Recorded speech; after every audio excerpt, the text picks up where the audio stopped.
El levantamiento militar que comienza en Marruecos se ha extendido a las provincias andaluzas con desigual fortuna. Martínez Barrio intenta convencer a Mola para que detenga la rebelión.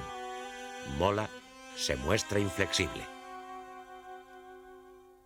Desanimado, Martínez Barrio renuncia ante Azaña, quien encuentra en José Giral el hombre de su confianza que asume la crucial responsabilidad de formar gobierno. El nuevo gabinete, monocolor, estrictamente republicano, aprueba las entregas de armas que se han producido durante la mañana del 19 y ordena formalmente que se intensifiquen. Armar al pueblo ha sido la petición unánime de los partidos y sindicatos obreros. Armarlo es también un reconocimiento de que la rebelión está privando al gobierno de los recursos coactivos del Estado. Casares Quiroga y Martínez Barrio se habían opuesto a tal medida por temor a crear una situación irreversible. Pero en la opinión de los militares leales y del nuevo presidente del gobierno, dar las armas es la última posibilidad de salvar la legalidad constitucional, aunque ello entrañe el riesgo de abrir las puertas al protagonismo de las masas y a los desmanes revolucionarios que no tardarán en desatarse en la zona republicana. Los oficiales de la Marina de Guerra son partidarios del alzamiento y están al corriente de sus preparativos. Pero un radiotelegrafista de la Armada, el auxiliar Benjamín Balboa, va a impedir que la Marina se sume a la sublevación.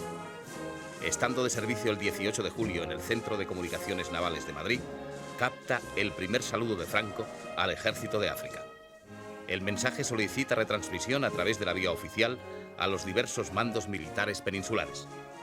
Balboa da cuenta de ello a las autoridades del ministerio, impide que el mensaje de Franco se retransmita y detiene al oficial que intenta hacerlo.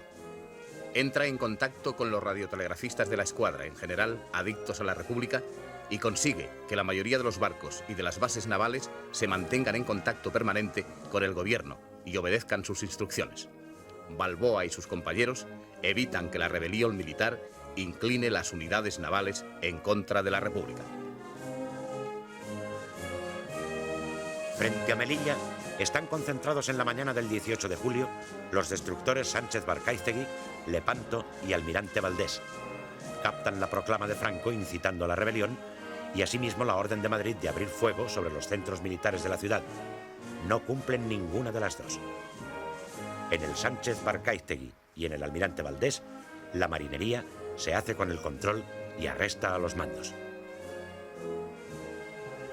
El Lepanto pone rumbo a la capital malagueña en la errónea creencia de que allí ha triunfado la sublevación, pero a su llegada en la madrugada del 20, los oficiales son detenidos. En el destructor Churruca, que ha trasladado a Cádiz el 19 un contingente de tropas rebeldes africanas, la marinería se opone a los sublevados. La oficialidad es arrestada y el buque toma rumbo a Málaga. Tanto los oficiales del Churruca como los del Lepanto y los del Sánchez Barcaiztegui son confinados en el mercante JJ Sister y serán juzgados el 20 de agosto, siendo fusilados en su mayor parte.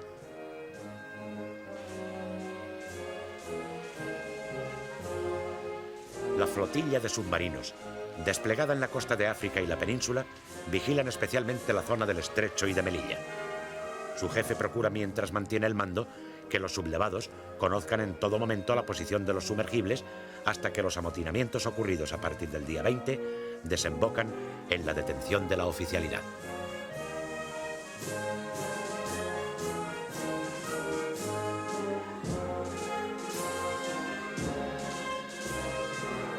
En los cruceros Cervantes, buque insignia de la flota, y Libertad, que navegan desde el Ferrol al Estrecho, las dotaciones proclaman su lealtad a la República y detienen a los mandos. El comandante del acorazado Jaime I, Joaquín García García del Valle, alberga el propósito de entrar en Ceuta para embarcar tropas de la Legión y trasladarlas a la península.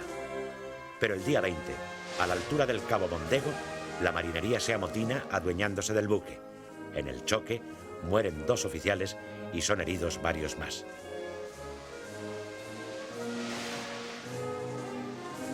El gobierno designa al capitán de fragata Fernando Navarro Capdevilla como jefe de la flota de operaciones republicana, quien se dirige con el destructor Almirante Ferrándiz hacia Tánger.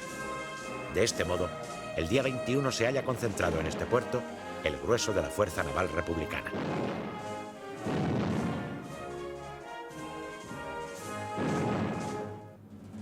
Las contrariedades que sufren los rebeldes en la flota son compensadas por los éxitos del general Mola en Navarra.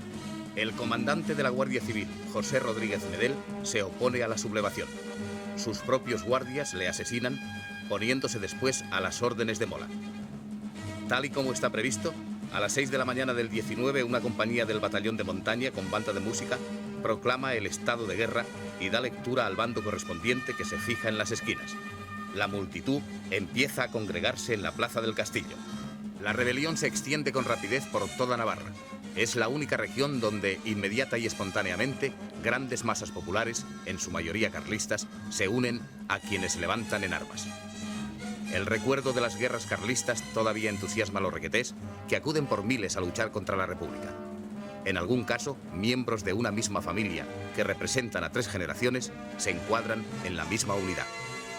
Como primera medida, Mola lanza pequeñas columnas para asegurar los territorios circundantes, a fin de solidificar una base de operaciones. En Burgos, sede de la 6ª División, su jefe, el general Batet, superior jerárquico de Mola, engañado por este y por su propio Estado Mayor hasta el último momento, es arrestado en su cuartel general. Acto seguido, los rebeldes proclaman el estado de guerra. El general Batet, que había sido laureado por haber reprimido la sublevación de 1934 en Barcelona, será condenado a muerte y fusilado meses más tarde, cuando ya ha remitido el apasionamiento de los primeros momentos. De las capitales de provincia que abarca la 6ª División, se incorporan a los insurrectos Logroño, Palencia y Vitoria. Las noticias de la sublevación en Marruecos llegan a la 5ª División en Zaragoza, que manda el general Miguel Cabanellas a primera hora del 18 de julio. Las tropas son acuarteladas en espera del momento de la rebelión, fijado para las 5 de la mañana del día siguiente. El todavía presidente del gobierno, Casares Quiroga, envía a Zaragoza al general Núñez de Prado, prestigioso soldado, amigo personal de Cabanellas y jefe de la aeronáutica militar, a fin de que sostenga la fidelidad republicana del jefe de la 5ª División. No logra su objetivo. Al llegar, es arrestado. Se le confina en distintas dependencias y días más tarde es asesinado. Cabanellas se adelanta a la hora de la sublevación. A las 11 de la noche del 18, varias baterías ocupan los puntos estratégicos de la ciudad. Se detiene inmediatamente a casi 400 sindicalistas y dirigentes del Frente Popular, lo que desarticula toda posibilidad de resistencia. El triunfo de la sublevación en Zaragoza es una dura pérdida para la CNT, que tiene en la capital aragonesa uno de sus núcleos más fuertes. En las primeras horas de la madrugada del 19, y con el ritual de costumbre, se declara el estado de guerra y se ocupan los centros oficiales. Escasos civiles se suman al pronunciamiento. El 20 de julio, la huelga general paraliza la ciudad, que vive sumida en la incertidumbre. Aviones procedentes de Barcelona arrojan bombas que causan alguna víctima y ligeros daños. Una de las bombas cae sin explotar sobre la Basílica del Pilar. De este hecho, la propaganda extrae la conclusión de que la Virgen está con los rebeldes. Poco después, se la nombra capitana generala. El general Cabanellas cumple sus compromisos con el general Mola y ordena transportar armamento y municiones a Pamplona. 10.000 fusiles, algunos millones de cartuchos, que serán una ayuda preciosa para equipar a los requetés navarros. Recíprocamente, el 24 de julio llega a Zaragoza un tren con unos 2.400 carlistas, lo que compensa la falta de alistamiento de voluntarios en esta ciudad. Inmediatamente obligan a cambiar la bandera republicana por la roja y gualda. En las otras provincias dependientes de la 5ª División Orgánica triunfan igualmente los insurrectos. En Jaca hay una mínima reacción civil prontamente sofocada. Huesca y Teruel no se oponen. La caída de gran parte de Aragón es un duro revés para la República, porque corta las comunicaciones entre Madrid y Cataluña.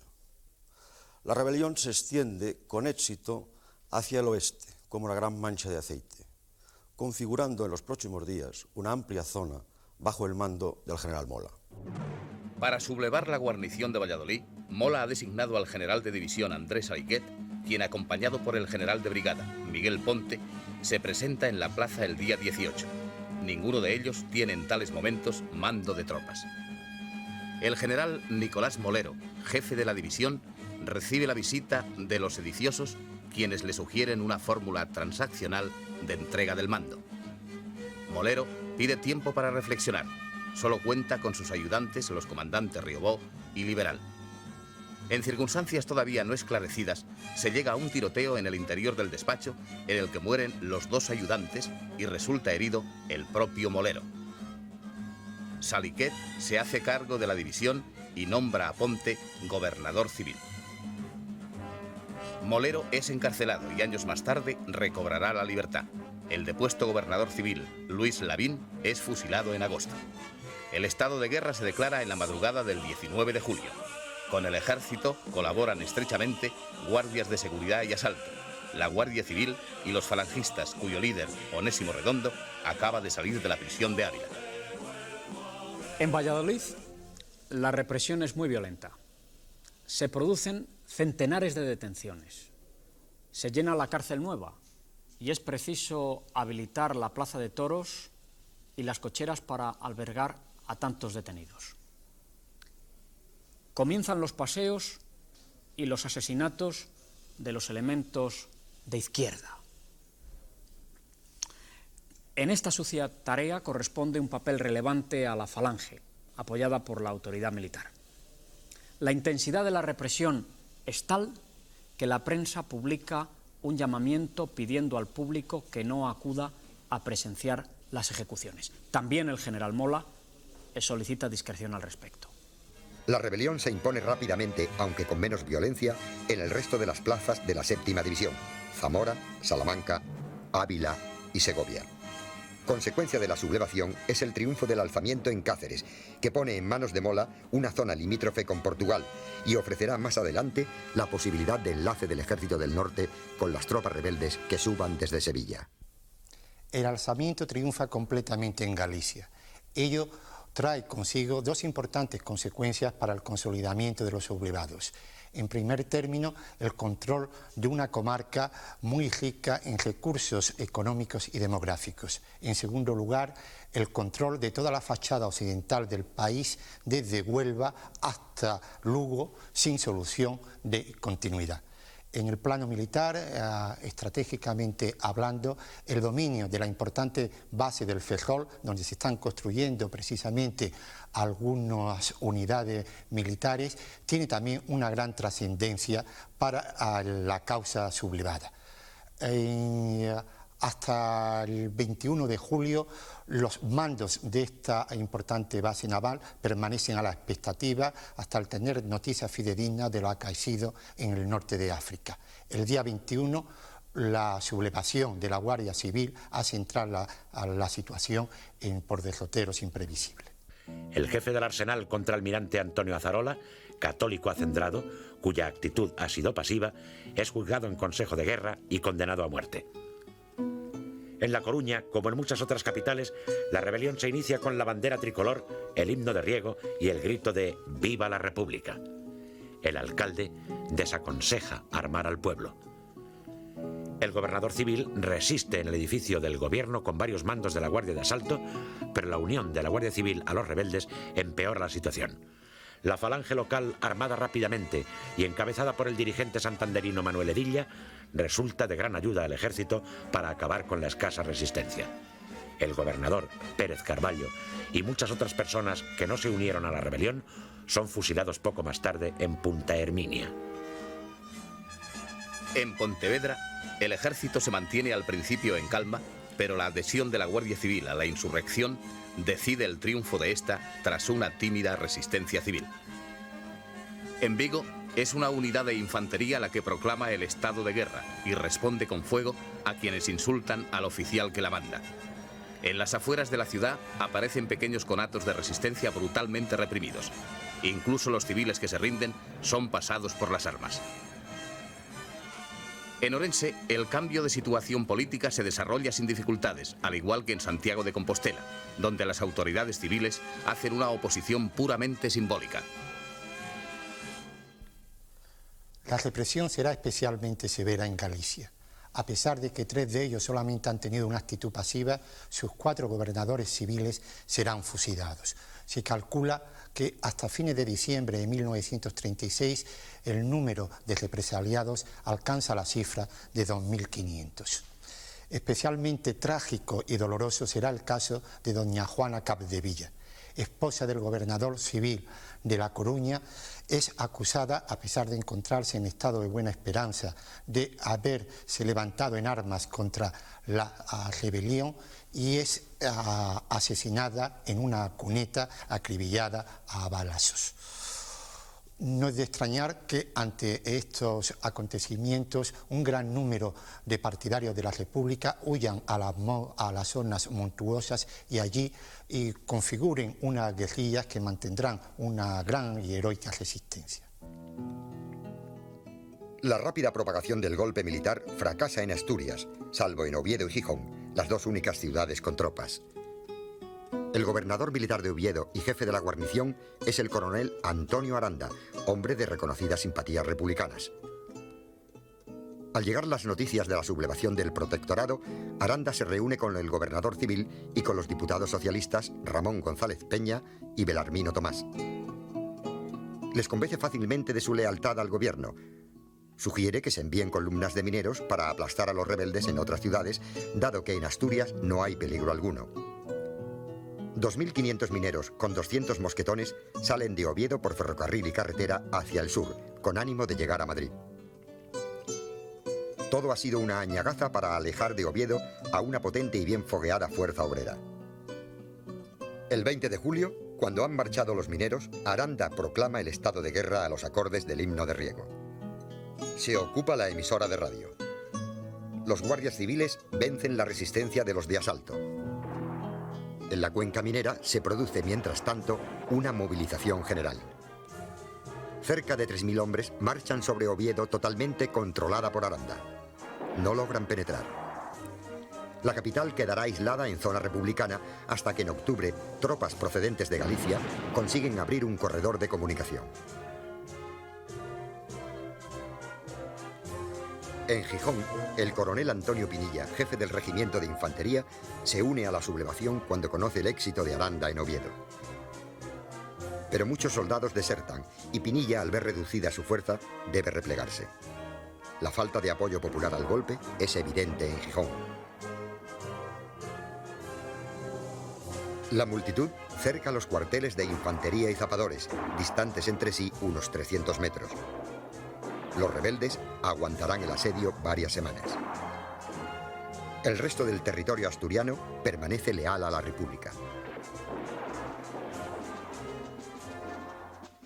El fracaso parcial de los insurrectos en Asturias, donde Aranda puede sostenerse en Oviedo, se convierte en un revés total en Vizcaya y Guipúzcoa, que quedan a favor de la República. También una parte de Álava permanece fiel a la legalidad, aunque la capital es rápidamente controlada por los sublevados. En Vizcaya, gran parte de la oficialidad de la guarnición de Bilbao, empeñada en el golpe militar, no hace honor a su compromiso cuando llega el momento indicado. La Guardia Civil y la de asalto dominan rápidamente todo intento subversivo. Los jefes y oficiales considerados desafectos a la República son detenidos y los más destacados de entre ellos pasados por las armas. El gobernador civil José Echeverría autoriza la formación de milicias armadas y desde la presidencia del Comité del Frente Popular se hace cargo de la situación.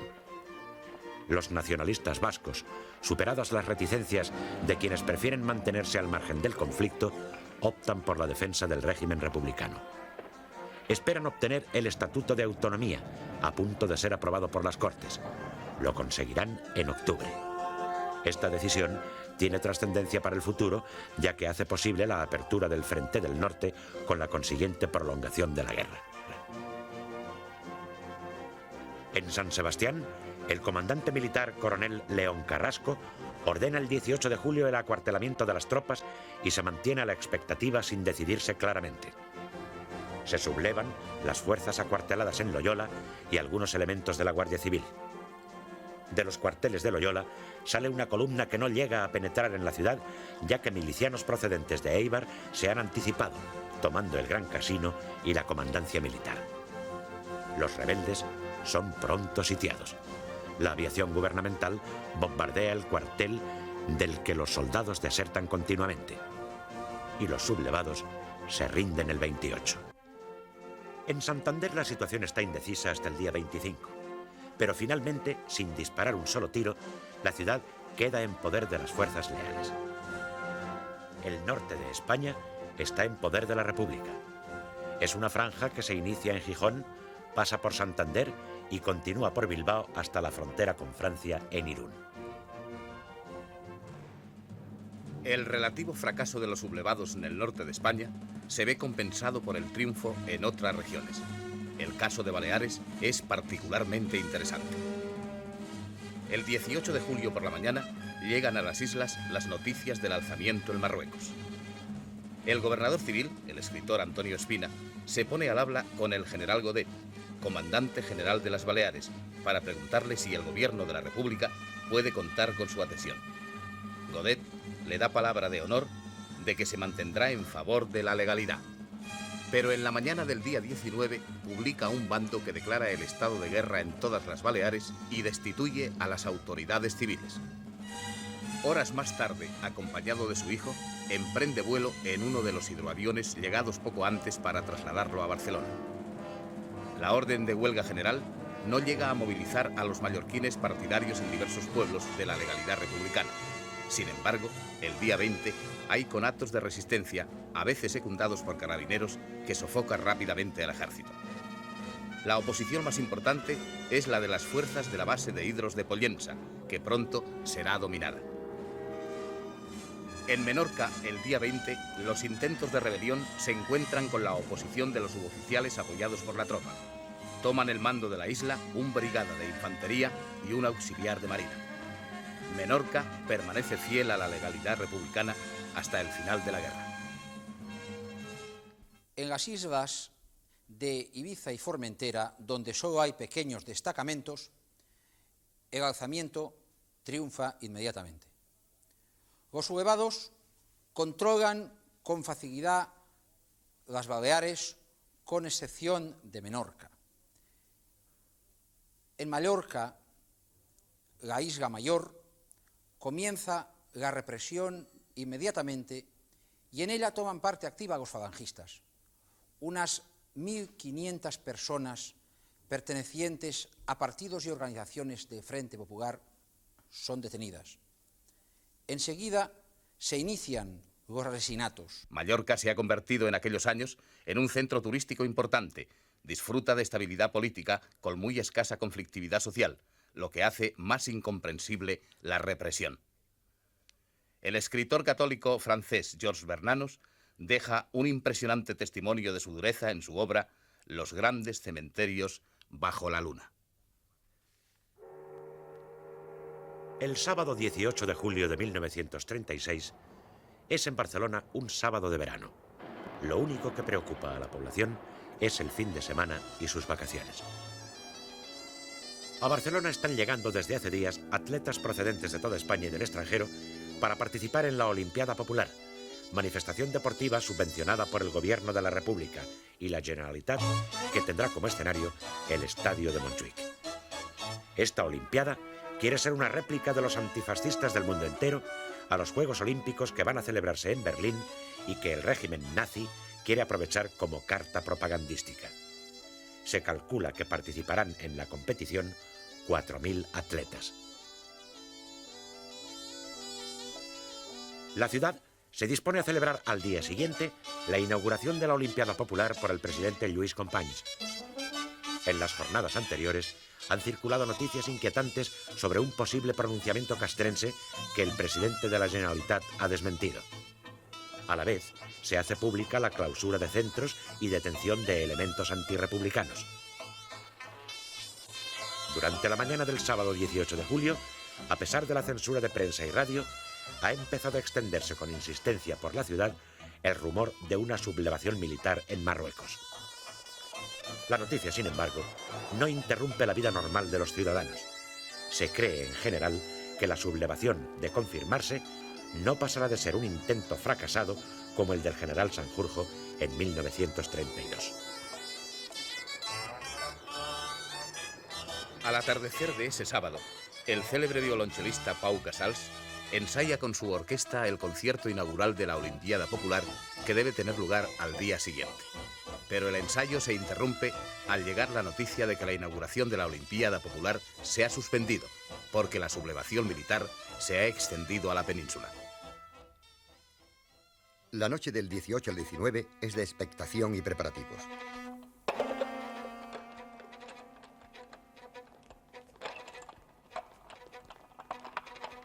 A los cuarteles de la ciudad van acudiendo elementos civiles comprometidos en la sublevación.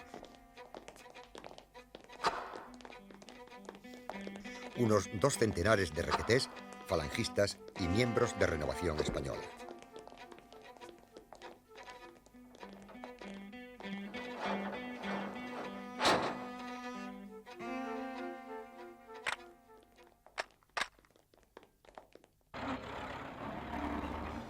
El comisario general de Orden Público, capitán Escofet, y su colaborador, el comandante Warner, ponen en marcha el plan previsto para dominar la sublevación que se espera. En los locales de los partidos de izquierda y en los sindicatos se vela, mientras los militares se concentran. El gobierno de la Generalitat se ha negado hasta aquel momento a repartir armas al pueblo, porque confía en la lealtad de las fuerzas del orden público. Los anarquistas, sin embargo, se han apoderado de algún armamento procedente de barcos mercantes y armerías de la ciudad. Al despuntar el domingo 19, las tropas sublevadas, reforzadas con algunos elementos civiles, empiezan a salir de los cuarteles de forma escalonada. De Pedralbes sale el regimiento de infantería de Badajoz en formación de columna.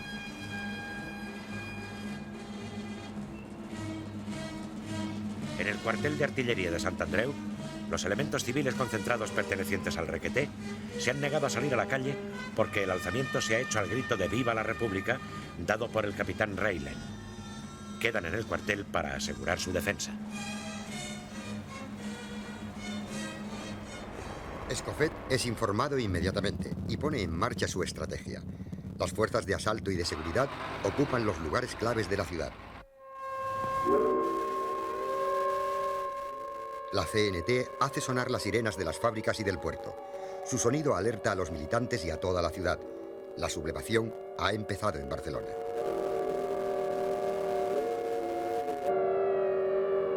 El plan de los sublevados es alcanzar desde la periferia, donde se encuentran los cuarteles, el centro de la ciudad y ocupar los puntos neurálgicos del poder: el Palacio de la Generalitat, la Consejería de Gobernación, la Comisaría General de Orden Público y la Plaza de Cataluña con la Telefónica, así como la jefatura de la división y el edificio de las dependencias militares situados frente al puerto. El plan operativo de los sublevados es el de un típico pronunciamiento del siglo XIX. Los insurrectos cometen errores notables. Por ejemplo, no intentan tomar las 2 emisoras de radio situadas a pocos metros de la Plaza de Cataluña. Ambas emisoras, en poder siempre del gobierno de la Generalitat, serán un instrumento importantísimo para la movilización popular, y las noticias radiadas desde ellas son un factor de desmoralización para los sublevados, no solo de Cataluña, sino de gran parte de España. El presidente Companys, para no encontrarse aislado en el Palacio de la Generalitat, se traslada a la Comisaría General de Orden Público, donde está el puesto de mando del capitán Escofet. Las columnas de los sublevados, a medida que avanzan por las calles, sufren bajas a causa del tiroteo constante que reciben desde las esquinas y azoteas, donde se han apostado fuerzas de orden público y elementos civiles. Se ven obligados a detenerse cuando chocan con el grueso de las fuerzas de asalto y seguridad que Escofet ha apostado en sus itinerarios.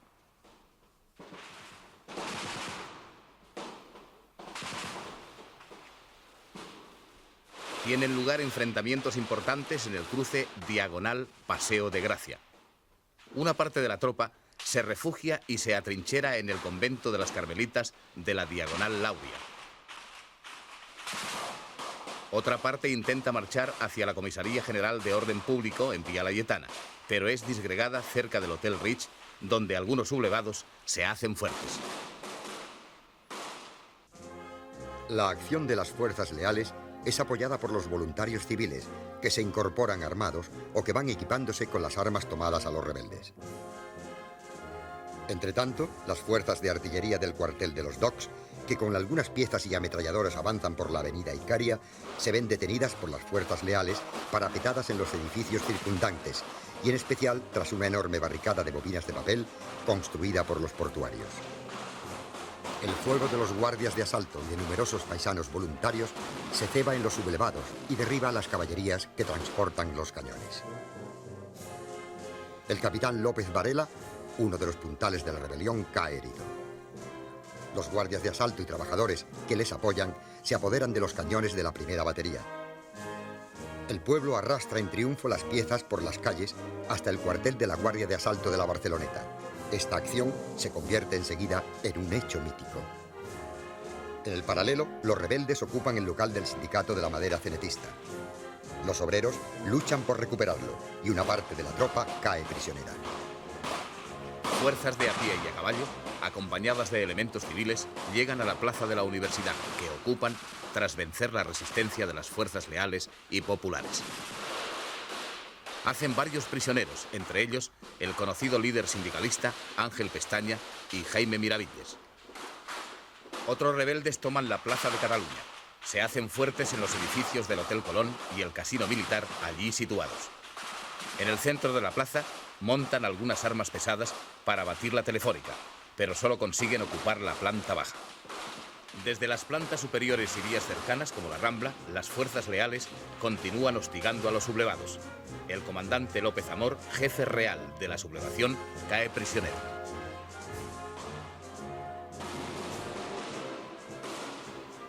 Para reconquistar la plaza de Cataluña, el capitán Escofet envía allí una columna de guardias de asalto a través de los túneles del metro.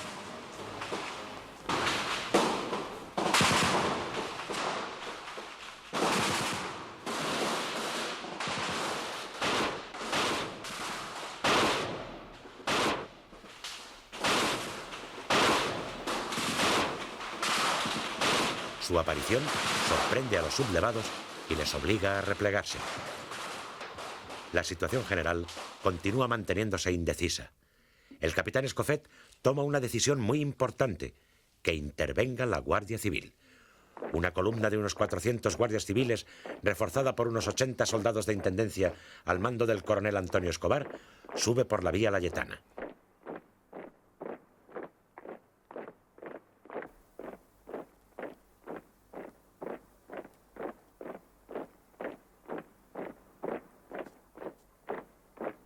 Llega frente a la Comisaría General de Orden Público.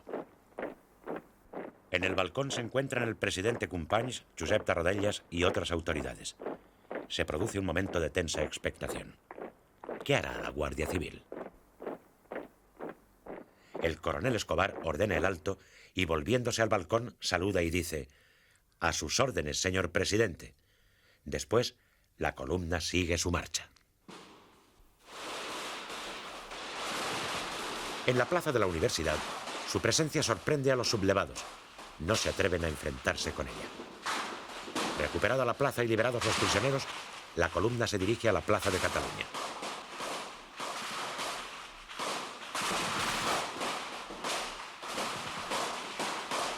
Su llegada desconcierta a los sublevados, que pierden el centro de la plaza y resisten en el Hotel Colón y en el casino militar.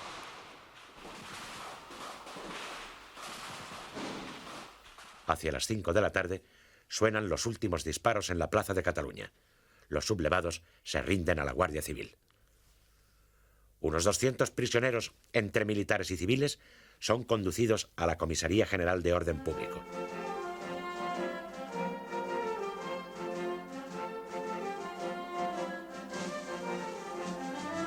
Recuperada la plaza de Cataluña, fuerzas de asalto y civiles armados, con uno de los cañones conquistados, atacan a los sublevados que se han hecho fuertes en el Hotel Ritz.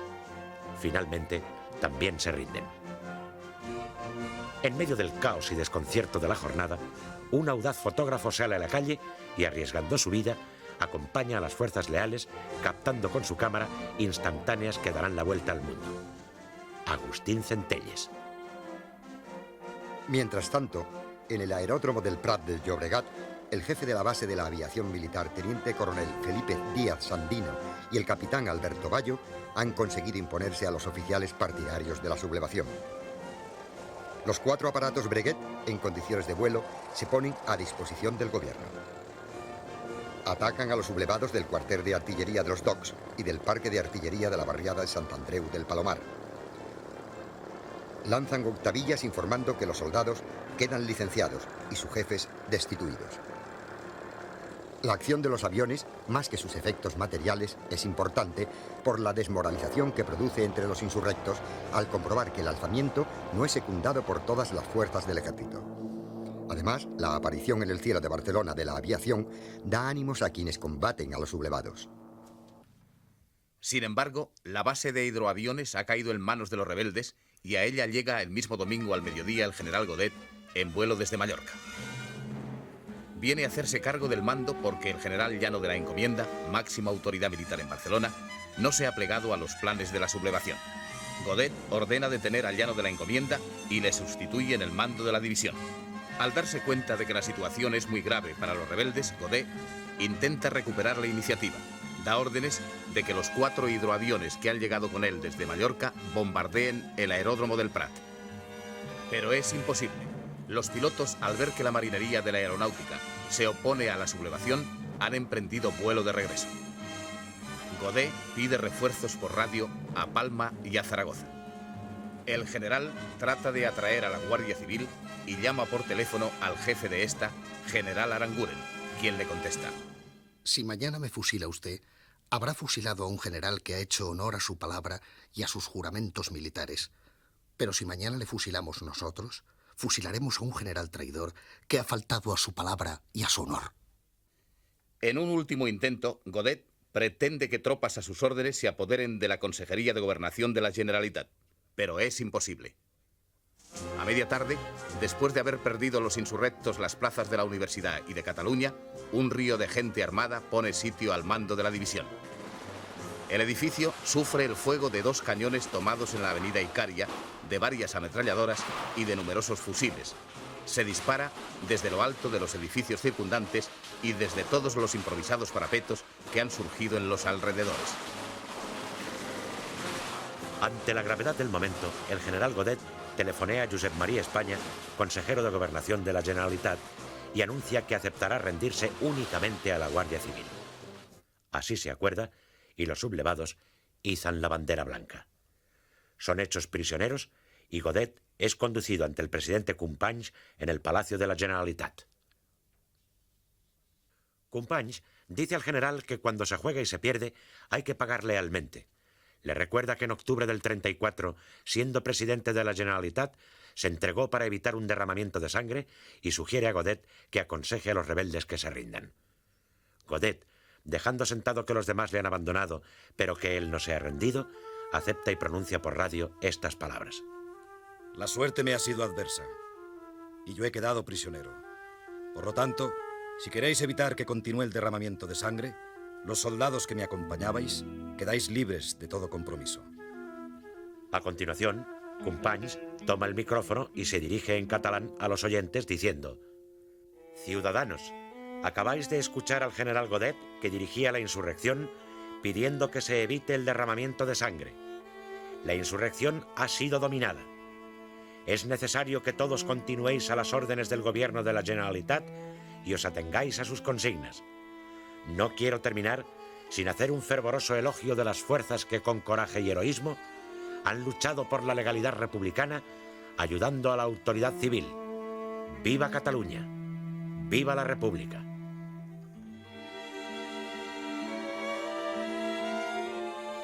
A continuación, el general Godet y sus acompañantes son trasladados al barco Uruguay, convertido en prisión.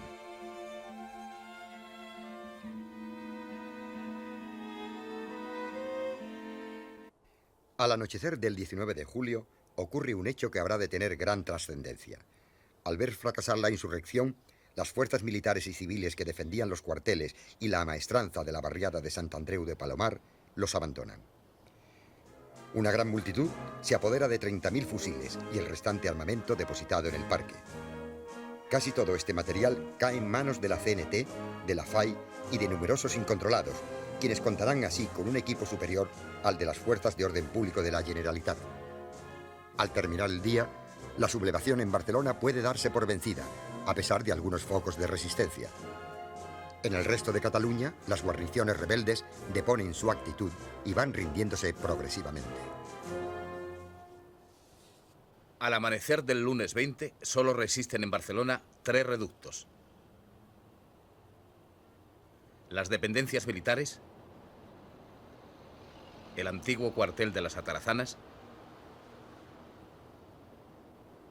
y el convento de los Carmelitas, donde se ha hecho fuerte la víspera un grupo de oficiales y soldados. Las tropas gubernamentales y los civiles armados mantienen el cerco. Aislados y hostigados continuamente, los sublevados en dependencias militares no tardan en rendirse. Las fuerzas de orden público se hacen cargo de los prisioneros. Entre los cadáveres se encuentra el del capitán Ramón Mola, hermano del general. Se ha suicidado. El cuartel de Atarazanas, cañoneado y bombardeado por la aviación, resiste heroicamente durante varias horas.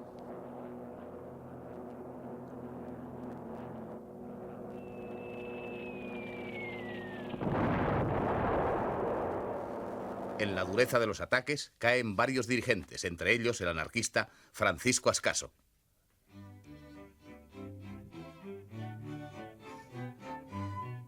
El teniente José María de Colubi, alma de la resistencia, pide rendirse a condición de hacerlo a las unidades de orden público. Pero al salir del edificio, grupos de anarquistas exasperados por la pérdida de su líder le dan muerte junto a otros defensores.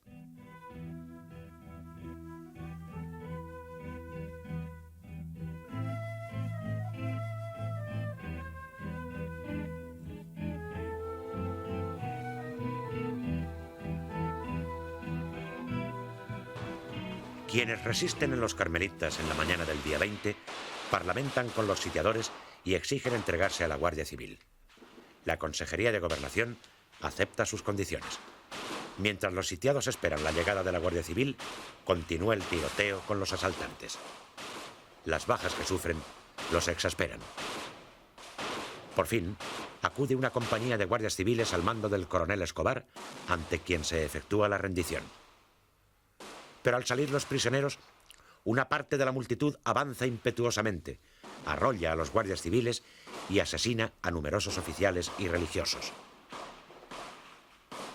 Desde el mismo día 19 se ha organizado un servicio de auxilios sanitarios de urgencia para atender a los heridos en combate. Se convierten en hospitales de sangre todos los edificios susceptibles de cumplir esta misión.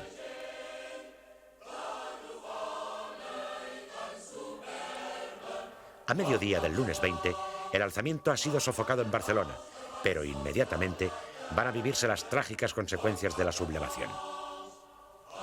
Las masas armadas se han hecho dueñas de la calle y representan el verdadero poder, mientras que el gobierno de la Generalitat carece de capacidad coactiva para imponerse.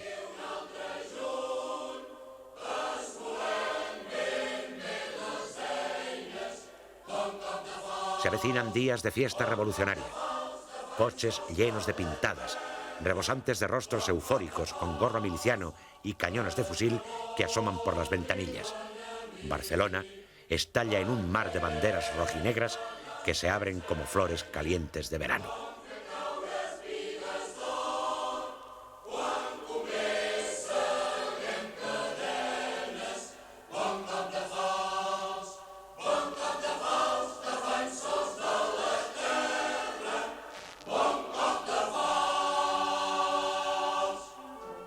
Los acontecimientos de Barcelona ejercen una gran influencia en la capital de España. Durante la mañana del domingo 19 se sabe en Madrid que en las calles barcelonesas se combate duramente. Se conoce asimismo que la sublevación va extendiéndose como mancha de aceite en Navarra, Castilla la Vieja, León, parte de Andalucía, Canarias, y Baleares. En los locales obreros hay grupos organizados paramilitarmente. La determinación del gobierno Giral de entregar armas al pueblo les permite transformarse en elementos de combate. El gobierno solo dispone de 5.000 fusiles completos. En el cuartel de la montaña hay 45.000 cerrojos de fusil cuyo control escapa al gobierno. A pesar de que la mayoría de la guarnición está comprometida con la conjura, en Madrid existe un importante sector de jefes y oficiales adictos a la República. Entre los mandos más fieles y decididos figuran el general Pozas, nuevo ministro de la Gobernación, que pugna por mantener la disciplina de la Guardia Civil, y un grupo de aviadores, entre los que se encuentra Ignacio Hidalgo de Cisneros, que ya llevan varios días organizándose para que los futuros rebeldes no se apoderen de ningún avión. Los aeródromos de Cuatro Vientos y Getafe quedan a las órdenes del gobierno. Según lo previsto por Mola, el general Rafael Villegas, disponible forzoso en Madrid, debía tomar el mando de la primera división orgánica. Sin embargo, el general Villegas se muestra indeciso. Es el general Joaquín Fanjul quien se pone al frente de la insurrección en Madrid, confiando al general Miguel García de la Herrán la misión de sublevar las unidades de Carabanchel. En la misma tarde del día 19, el general Fanjul entra en el cuartel de la montaña y se hace cargo del mando. A lo largo del día se han ido concentrando en él militares retirados o sin destino, falangistas y monárquicos. Fanjul, rodeado de una oficialidad entusiasta, inicia la sublevación dictando el bando de guerra.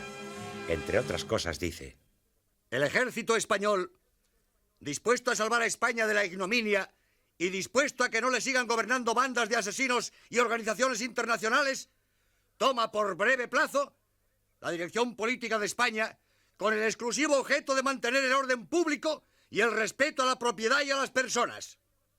Exhorto a los obreros a que mantengan una actitud patriótica de acatamiento, porque este movimiento tiende, en primer término, a librarnos de la dictadura de los hombres que os rigen y que os están sumiendo en la mayor miseria.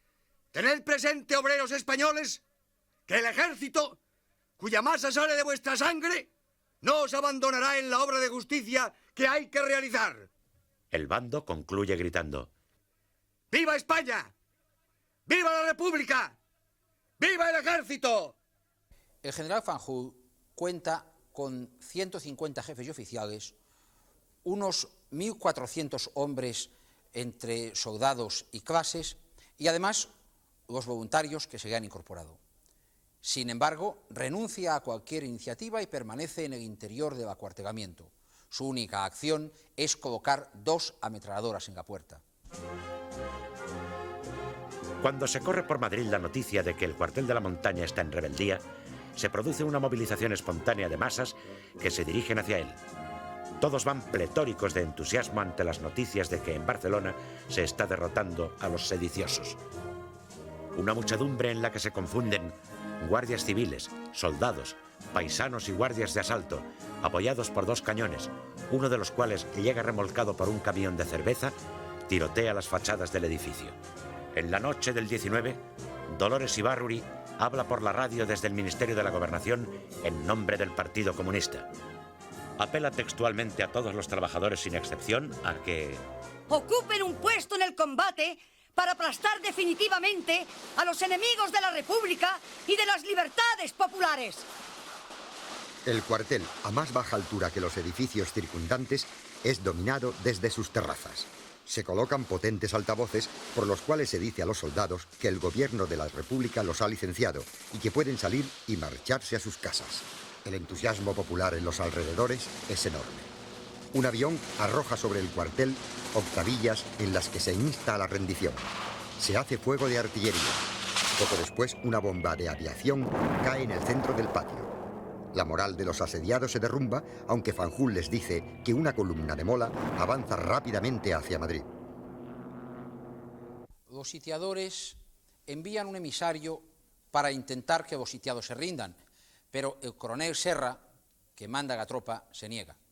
Entonces se reanuda el bombardeo y ello causa desconcierto entre los asitiados e indisciplina entre la tropa. De una ventana aparece colgada una bandera blanca y varios soldados abandonan el cuartel corriendo. Entonces los sitiadores creen que la tropa se rinde y avanzan hacia el edificio.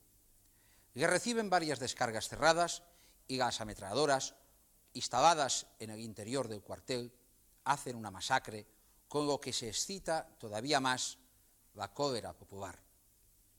Pero después de ello aparece una nueva bandera blanca, seguida de algunas más. Avanza disciplinadamente la Guardia Civil y penetra en el recinto. Detrás se lanza la masa enardecida.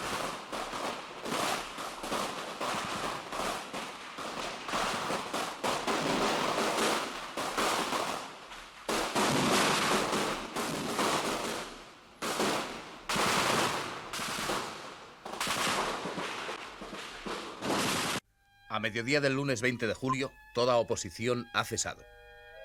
De los casi 150 oficiales y jefes que han luchado en el cuartel de la Montaña, caen abatidos 98, son heridos 14 y hechos prisioneros 12, entre ellos el general Fanjul, que se salva así de la ira popular en aquel momento.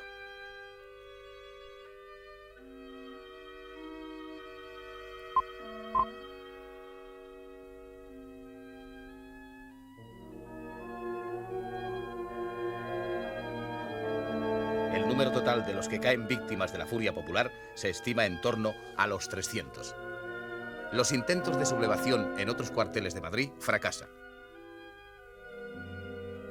El general García de la Herrán, que ha ido a sublevar los cuarteles de campamento, resulta muerto en un confuso tiroteo. Para el fracaso de la sublevación en Madrid es decisiva la fidelidad que guardan al gobierno la Guardia Civil, el Cuerpo de Seguridad de Asalto y la aviación. Solo un regimiento de Madrid consigue ponerse a las órdenes de Mola. Es el Regimiento de Transmisiones del Pardo, que huye en camiones a zona rebelde. Lleva como rehén a Francisco Largo, hijo de Largo Caballero, que cumple allí su servicio militar.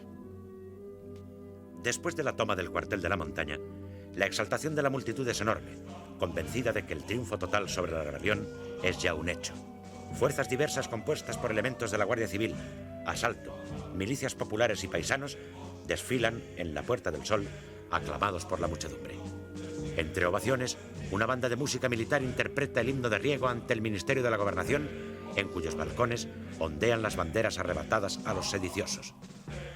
Por las calles de la capital, gentes armadas pasean orgullosas entonando la Internacional. Creen que todo será cosa de unos días.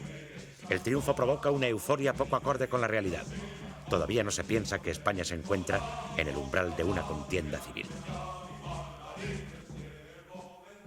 Por encargo de Mola, el piloto José Antonio Ansaldo ha volado a Lisboa para llevar a Burgos al general Sanjurjo. Al presentarse al ilustre exiliado, Ansaldo se declara solemnemente a las órdenes del jefe del Estado español.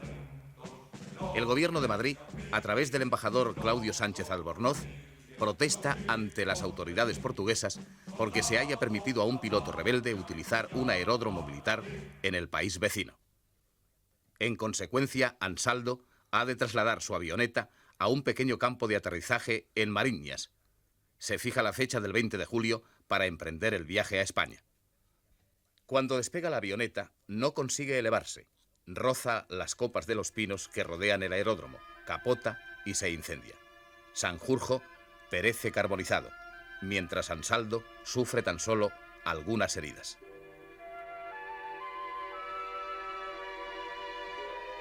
La súbita muerte del general consterna al círculo de conspiradores refugiados en Portugal, y su entierro es una manifestación de profundo duelo. Al desaparecer Sanjurjo, el alzamiento pierde al jefe designado para encabezarlo, y es además un duro golpe para los carlistas. La plana mayor de la conspiración antirrepublicana se ve considerablemente mermada en el mes de julio. Han muerto en trágicas circunstancias Calvo Sotelo y Sanjurjo. Ha fallecido de cáncer Rodríguez del Barrio, presidente de la Junta de Generales. Godet, Fanjul y José Antonio Primo de Rivera están detenidos y serán posteriormente ejecutados. Quedan como cabezas visibles de la rebelión en marcha Cabanellas, Queipo de Llano, Franco y Mola.